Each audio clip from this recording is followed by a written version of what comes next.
everybody, welcome back to Heart Breathings. So you guys are going to get two sort of writing vlog videos in a row because I am getting back into the passion of writing my book. And I think so much of it has to do with finally being settled in this beautiful house and feeling safe and having that sense of security is allowing my creativity to thrive. So I have finally finished, well, it's not finished, but I have finally gotten what I'm calling my witchy writing room settled a little bit more so that I can actually work in here. And today I'm going to show you and share with you my plotting wall and how I use it, my notebook, and just a little bit of an update of how I'm using that happy planner as my plotting planner. And then I'm going to go out and write for a little bit. So I'll show you what I take with me. So let's go, writing book 12. So this is my beautiful witchy writing room. So my brighter office, what I'm calling the library that has all those shelves,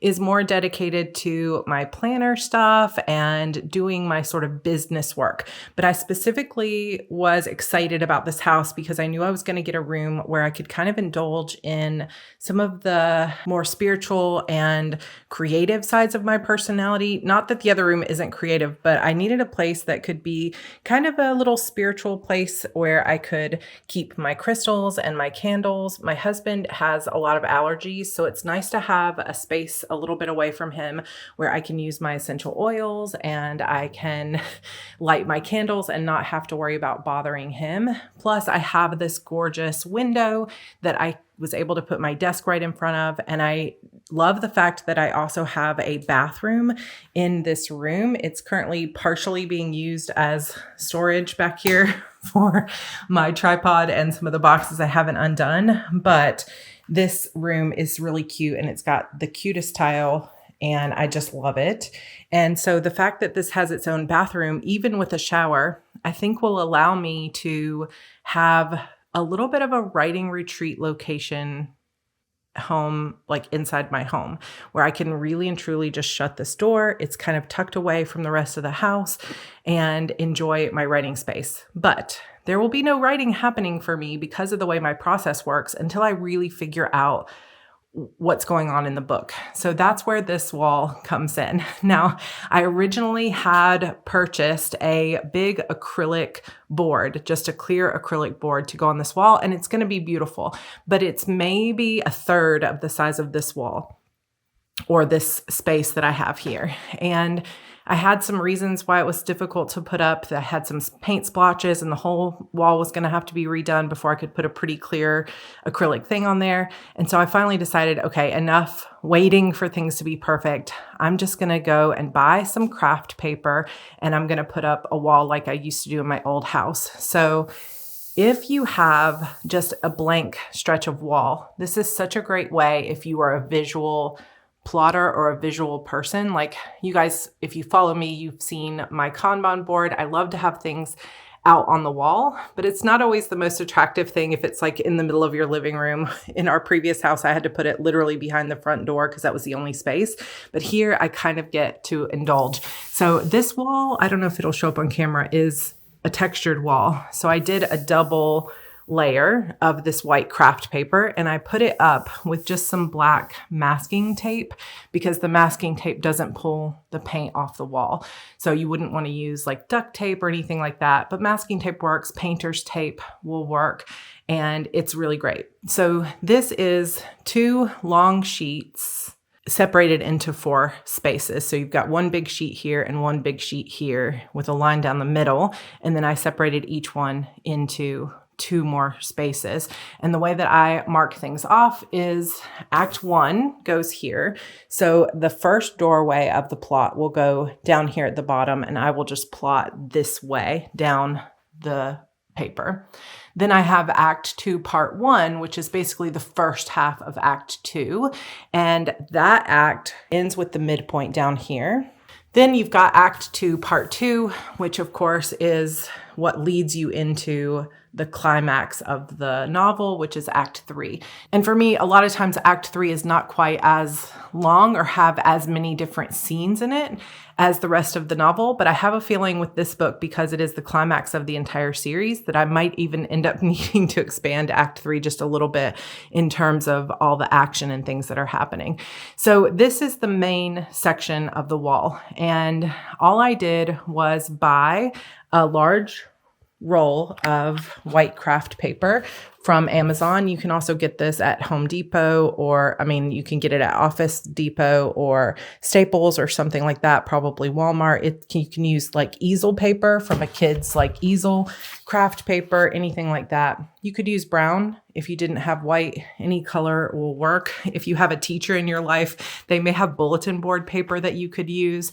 I also have a little bucket over here of supplies. So I have Post-it notes. Some of them are lined and some of them are just plain. These are the 3x3, and I think this is something like 4x4. Then I also have some markers. So these are the Bic Market chisel tip permanent markers, and these are meant to write specifically on like flip chart markers. So you could, or flip charts like teachers do on the wall, or like in business presentations, those types of flip charts.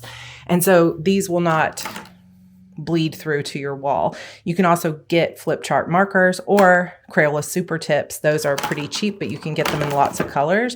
Those will not bleed through. And I might actually end up going to get my super tips from upstairs because I might use them on this wall. But basically, I have a different color of Post-it note and a different color of marker for each point of view in my novel. Now, this particular novel has 4 main points of view, and then the pink and black are for 2 sort of subsidiary points of view. They'll only get a few scenes. And what I like to do is I will use those Post-it notes to indicate a scene, and I'll write something on here instead of writing directly on the white paper. And the reason that I like to do that is because scenes tend to change.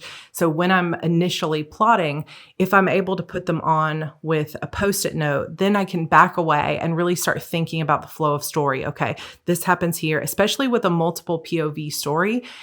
Pacing is really important. So you don't want to have necessarily 2 scenes back to back that feel the same but are from different character POVs. You want to keep the pacing interesting, the conflict, constantly ramping up. Maybe you would realize, oh, you know what, this character's got to have this major realization in their character arc before this Act 1 climax. So then you might take an entire section here and move it over to Act 1. And that happens to me quite frequently. So what I've learned to do is, instead of writing things down directly on the paper, I start out writing them on sticky notes because I can easily move those around. It's very visual because you've got the color code going on here. And again, I do also have a second section that I put up here, and I used the purple masking tape and I wrote the word characters up here. Now, I'm not at a stage, because this is book 12 in my series. I've been writing this for over a decade, where I need to write down like hair color, eye color, stuff like that. But you could do that if you were just starting, especially if you were writing a magical world where you needed to remember what powers these people have or anything like that. But I will be using this for character arc, because for me, coming all the way around to the end of the series, like Harper is purple, I need to think about where her character was in book 1 and really bring that home in book 12, like really closing up that character arc thematically. And this is something I had the extreme pleasure of talking to Holly Black about when we met for dinner last week. So that's been on my mind a lot. So this will be a place to kind of remind myself of the thematic character arc areas and threads that need to be closed up as I'm working on the plot. So I think this is super cool, and I'm very excited to use it. Another thing that I like to do with this paper is I like to put images up on this wall, which probably surprises no one. I've already been telling you how much of a visual learner I am. So let's say there was an opening scene was a scene with a bridge in it. It's not, but let's just say it was. And I had a photo here of the Brooklyn Bridge, and that was the bridge that I had in my head, and it's a visual location for the scene that's happening here. I might take a full sheet mailing label, like from Office Depot or somewhere like that, that has sticky, like sticker paper on the back, and then I can print it on that sheet, cut it out, and slap it up here on this wall. And because I like to use removable sticker sheets if I decide, you know what, that bridge scene actually needs to be the end of Act 1, I can actually pull it off and stick it down at the bottom there. So for me, that allows me to visually see the locations that the characters are in when I'm plotting that scene. And so it becomes this great sort of tapestry of story where I can see where my characters are at any given time, how they're interacting with each other, whether or not I have good pacing going on. Do I have too many scenes of Harper in a row and I haven't had anything with Jackson in it in a while? Now, when I'm plotting multiple POV, I don't try to have like alternating chapters. It doesn't have to be like this sort of grid where it's one character after the other before I cycle back up. And I don't think that usually creates the best fiction anyway. It can work, but it just depends on your story. But for me, I might have 3 Harper scenes in a row, so 3 purples, and then 1 Jackson, 1 Leah, and then back to Harper for 3 scenes. And that's okay if that's the way the story best flows. But I just like to see it visually so I can see where everybody is and who I haven't touched in on for a while, because like I said, it might turn out that I get all the way over here to Act 2 and realize I've only had 1 aired in chapter. And I've got to pull him in earlier because not only will the readers be wondering, but I can't just drop him into the climax without letting the reader know what he's been up to and what his character arc has been, especially in this final book. So that is my plotting wall and how I'm going to use it. Sadly, I'm not really going to be able to show you guys how this progresses. And I'm always sad that this is the way it is because it will have spoilers. And I have thousands of people, thankfully, very gratefully, waiting for this book. So there's no way I can put that online once it actually gets moving, but I might be able to stand far back from it and kind of blur some things out so you can see the general shape that it takes. And then maybe someday when we have a little bit of distance from the release, I'll be able to share exactly what it looks like. But whenever we get to a first book in a series, maybe a couple books down the road, I'll be able to share with you guys a little bit more what this looks like. But I hope you enjoy that look at my plotting wall. Okay, so this is my #1 favorite backpack. It is from Jujubee, which means it's technically a diaper bag, but I don't care. I got this used and I absolutely love this bag. It's a Hello Kitty Tokidoki Jujubee bag. And it has some nice space in the front for like my headphones and things like that. It has a pocket here and then a pocket back here as well.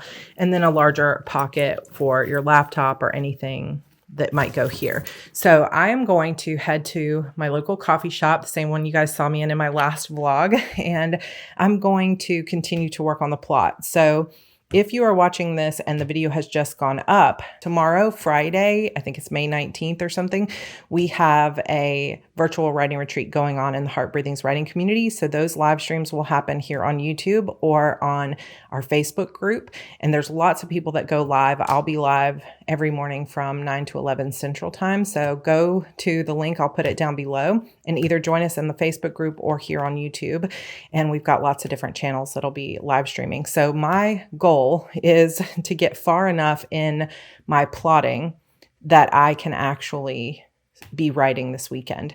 If you followed me during NaNoWriMo, you know that I did start writing this book. I wrote actually 40,000 words of it. And if you'd like to see a video talking about how I knew that I just needed to throw it out and start over, I'll be happy to talk about that excruciating process. But we'll just say that it's basically like I'm starting the book over. It wasn't good enough. It wasn't going in a good direction. And I may be able to salvage a few scenes, but for the most part, I'm just starting over. So let me talk about what I'm taking as I try to get ready to finish up the plotting and my index cards and things. So this is a synergy with this wall. So I have a similar wall, like a grid, in my small notebook, and I will use them both. And anything I go out to the coffee shop and add to here will then get added onto a Post-it note and put up on that wall later. But this is a classic size happy planner with a cover on it and just lots of stickers. So some of these, like this Kinda Witchy Writer one and Warning Cliffhanger Ahead, are from Winklelark on Redbubble. I will link her shop down below. I think this one is also from her shop. I cannot remember where this one is from. I think it's from Anthem Sticker Company, potentially. And then this is from Studio Adorkable, but I can link all those little sticker shops below. In the front of this, I have a Procrastiplanner, etc. typewriter sticker here. And then the functional things that I have is I have a little card of washi tape with each of my POV colors on it, because I will use that throughout my plotting. I also have a little sticker sheet for each color, just these little sticker dots for each color of my POV, along with a little bit of a guide there as to which colors I'm using, so I can remember which shades of green and so on. I have some stickers that are just star stickers and some decorative stickers. I also have this little pouch that clips into my Happy Planner, and inside here I have Crayola Super Tips for each of the main points of view. I tend to use these at the top and bottoms of each page so that I can at a glance see whose POV I'm working in. I also have a multi-pin. So this one is a uni-style fit multi-pin, and it has 5 pins inside of it. So I have black, and then I have these 4 colors, green, red, purple, and blue, inside this one pin, so that if I'm not wanting to dig into my bigger bag, I just have this one pin and I can switch out the colors for the points of view.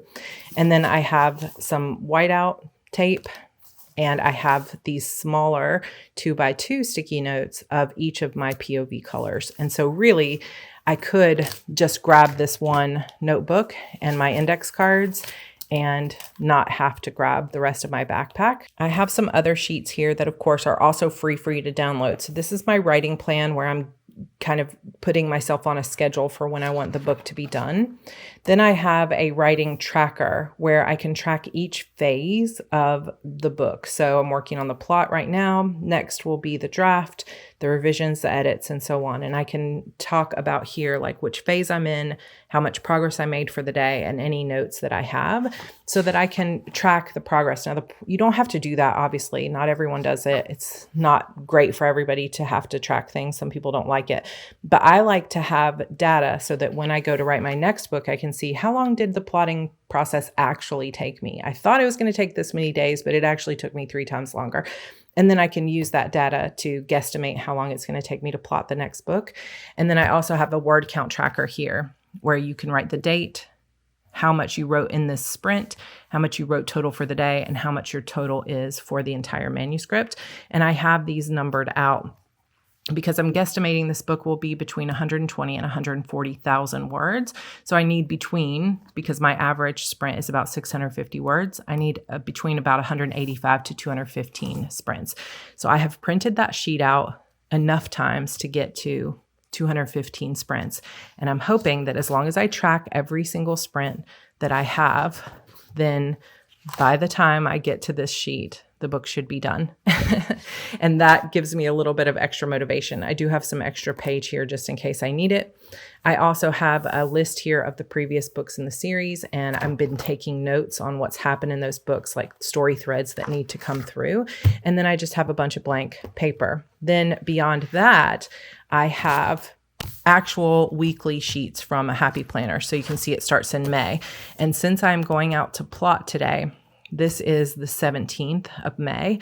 I will write on here how many words I got or what progress I made. So I'll probably write something similar to that phase sheet, and I'll write plot, 10 index cards, or finished act 1. But then once I get into the writing, let's say I'm doing that on Friday, I will write here whose POV I was working on and how many words I got written. Now, this is a bit redundant because I'm also going to be writing it in that phase sheet.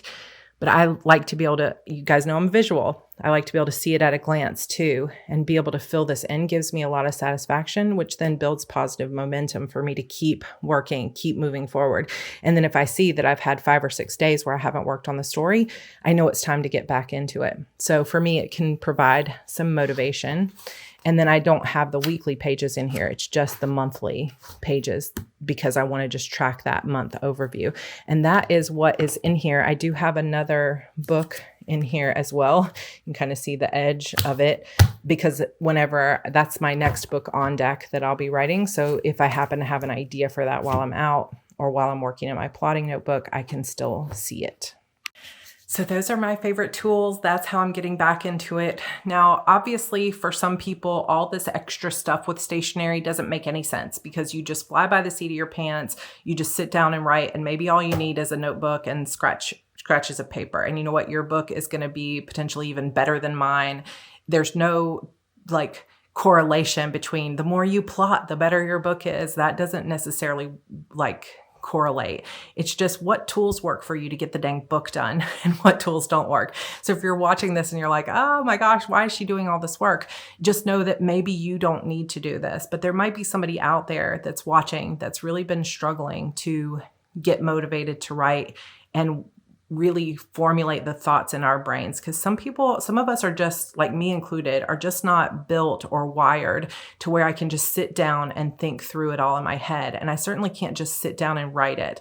I need to see step by step. I need to visualize it like a movie in my head. And the more I can do that in visual ways, like index cards, sticky notes, as long as I have all the tools available, I may not use every single thing in the plotting of this book, but I have those tools available if I need them. And that helps me not only get motivated, but it helps me keep my thoughts in order, and it helps me to visually see the plot process. So let me know in the comments if you're somebody who really resonates with this and you think you're going to try it, or if you're somebody who doesn't need any of this stuff and you like to just sit down and write in a notebook, or you just like to do everything in Scrivener. Let me know. I'd love to see your process, because we're all different and everyone's process is valuable, even if it looks completely different from mine.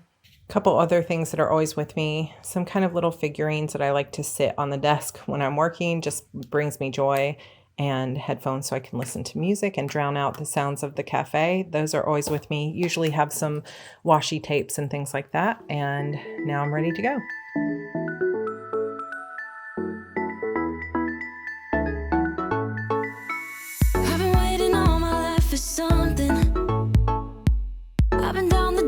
Roads and up in the clouds, but I've always felt that something's missing.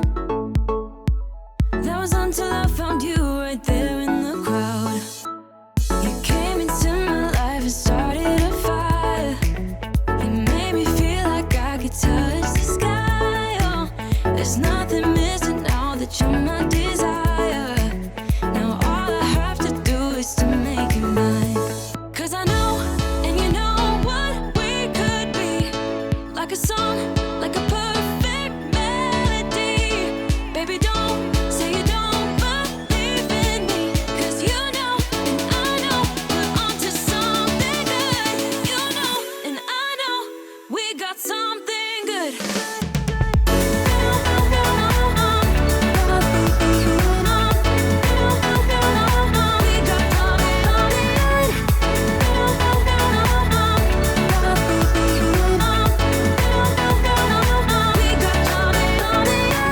I've been waiting for the one forever. Finally I got you, baby, here in my heart. When I'm with you I feel so much better, oh yeah. Before you I was just a shell, so stuck in the dark. You came into my life and started a fire. You made me feel like I could touch the sky, oh. There's nothing missing now that you're my desire.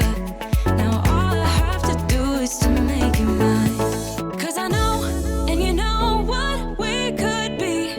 Like a song. Okay guys, that is it for the vlog and for taking a look at my new outlining and plotting wall and my notebook, and really just getting my motivation and excitement back for that book. And you know, I've really been working on this book since last July in one way or another, and I'm basically starting it all over. And I share those struggles with you because I know there are so many of you out there who also feel like you've started and stopped and tried and you're just not getting anywhere. And sometimes being a writer is like that we do our best, we try, we can't quite get it together. As long as you don't give up, you are going to make it. I believe in you. I know you can do this. Join me in re-energizing our motivation and getting back on track, whether it looks like putting a board up on your wall or setting up a new notebook or just diving in a new document in Scrivener. Don't give up on your dreams. You've got this. As far as upcoming content, I did place a poll on my community tab last week about what videos you guys want to see. And it seems like a lot of you are interested in a video series on how to to write scenes that keep your readers engaged. So look for an upcoming series on that, along with a free workbook. We'll be bringing that up pretty soon.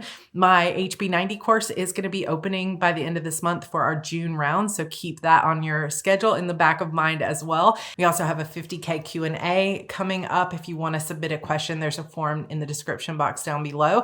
I am also currently still trying to get a Texas address, so if you have a package to send, I know so many of you do because you've been messaging me about it, please just wait until I have a Texas address. I just closed out my South Carolina address, so anything from here on out sent to that address is just going to get sent back to you. So I will have an update on that soon. We also have our virtual writing retreat is coming up in our Heart Breathings writing community, so I'll have information on that down below. It starts tomorrow for our May retreat, so come join us. We'll be writing all this weekend, and hopefully I will be filling out more of this and actually getting words in my book. Don't give up. I believe in you. I know we can do this, and I will see you guys in my next video. Bye for now.